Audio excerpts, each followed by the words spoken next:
Assalamualaikum warahmatullahi wabarakatuh. Bismillahirrahmanirrahim. Alhamdulillahirrabbilalamin. Assalatu wassalamu ala asrafil anbiya'i wal mursalin wa ala alihi wa sahbihi ajma'in, amma ba'du.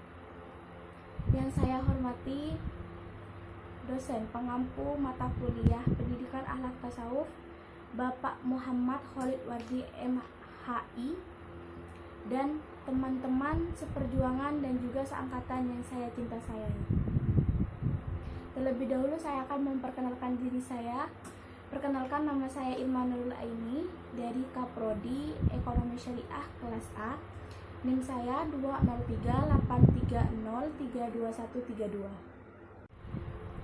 Baik, di sini saya akan menjelaskan tentang pengertian, ruang lingkup tujuan, dan juga hubungan tasawuf dengan yang lain.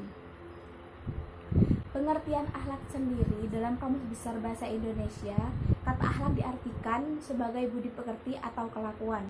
Menurut istilah, ada beberapa pakar dalam bidang ini mengemukakan definisi akhlak sebagai berikut. Yang pertama ada Ibnu Miskawai.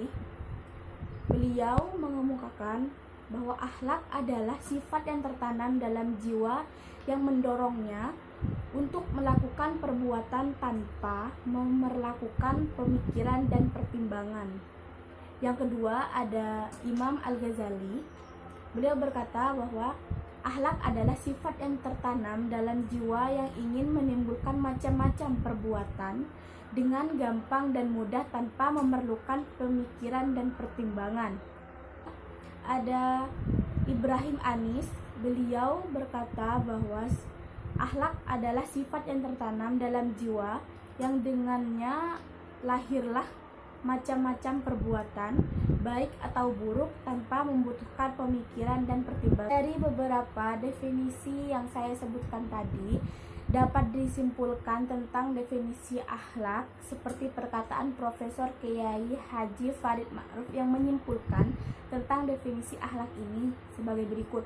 Kehendak jiwa manusia yang menimbulkan perbuatan dengan mudah karena kebiasaan tanpa memerlukan pertimbangan pikiran terlebih dahulu.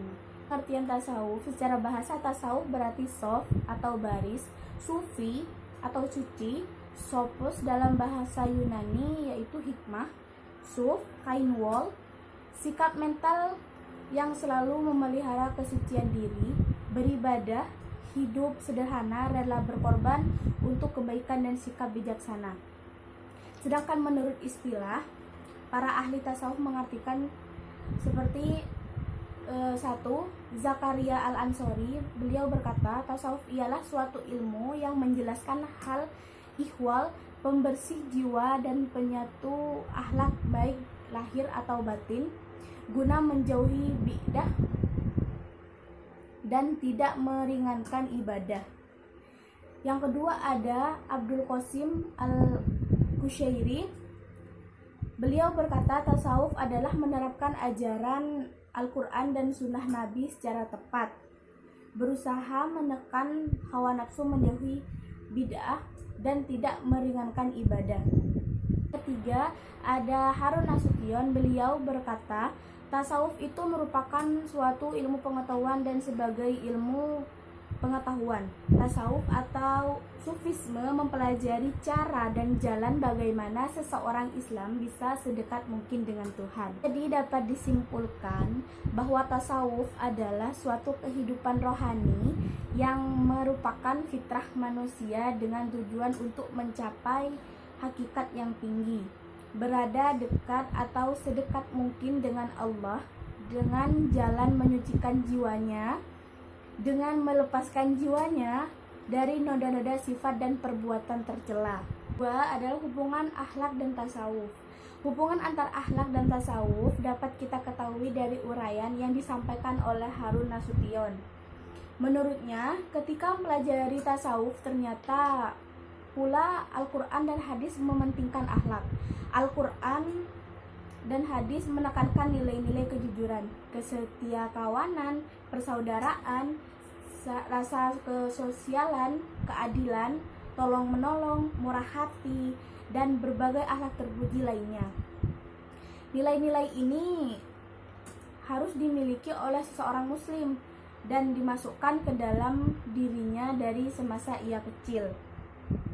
Secara sederhana, hubungan keduanya dalam rangka mendekatkan diri kepada Allah mencakup dua aspek. Yang pertama ada etika horizontal, yang kedua ada etika vertikal. Kedua aspek ini menjadi semacam media untuk mendekatkan diri kepada Allah Subhanahu wa taala. Dalam implementasinya, kedua aspek ini dilakukan dengan cara yang pertama dengan akhlak. Kita berusaha menghias diri dengan sifat-sifat terpuji dan menjauhi sifat-sifat tercela. Yang kedua, dengan tasawuf. Kita selalu berusaha membersihkan hati dari dosa-dosa atau kotoran-kotoran rohaniah. Jika ruang lingkup akhlak tersebut dipersempit tetapi memiliki cakupan yang menyeluruh, maka akhlak tersebut dapat dibagi menjadi beberapa. Yang pertama ada akhlak tata krama kepada Allah Subhanahu wa taala. Yang kedua ada akhlak kepada Rasulullah Shallallahu alaihi wasallam. Yang ketiga akhlak untuk diri pribadi. Yang keempat akhlak dalam keluarga. Yang kelima ada akhlak dalam masyarakat. Yang keenam akhlak bernegara. Untuk ruang lingkup tasawuf, tasawuf adalah nama lain dari mistisme dalam Islam. Di kalangan orientalis berat dikenal dengan sebutan sufisme. Kata sufisme merupakan istilah khusus mistisme Islam, sehingga kata sufisme tidak ada pada mistisme agama-agama lain. Tasawuf bertujuan untuk memperoleh sesuatu hubungan khusus langsung dari Tuhan. Hubungan yang dimaksud mempunyai makna dengan penuh kesadaran bahwa manusia sedang berada di hadirat Tuhan.